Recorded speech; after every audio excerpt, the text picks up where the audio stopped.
მამო დაგულოცეთ. მადიდაზღალობა. მამო აი რას აკეთებს უხილავად ბოროტი ადამიანებს შორის რომ ისე აპირისპირებს ერთმანეთს? ბოროტის სულის დანიშნულება რა არის რომ ყველა ადამიანი წაიყვანა ჯუჯუხეთში გადაცვალების შემდეგ და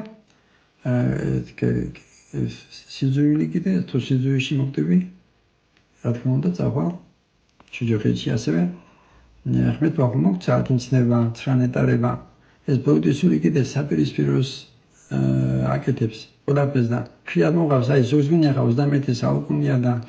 ესე პროგრესია ტექნიკური თუ რაც ხდება სნეუბრიობაში იგივე ხდებოდა ნოეს დროს და ნოეს იყო 4000 თუ რაღაც წლების წინ ასევე ხშირად მოყავს ძოთის ოჯახი მარტო ერთი ოჯახი იყო მეთან ამით ისე თქმა მინდა რომ ბოროტის სული ადამიანებს ატყუებს მაგრამ ხანდახან ატყუებს სიმართლე აი 10-დან 9 სიმართლეს ეტყვის აი არის ახლა ნათეფებს ვეძახი ან მეკითხებს ვეძახი ისინი 10-დან 9-ს სწორად გეტყვიან და ერთში მოგატყუებენ და ასეთებთან სამწუხაროდ ზოგი მოწმუნეც დადის მე მეუბნება ასარებაში კითხებთან ვიყავი და რა უნდა მოგიტანოს ბოროტმა სულმა როცა მაგის დანიშნულება ეს კითხავის ხელით იქნება თუ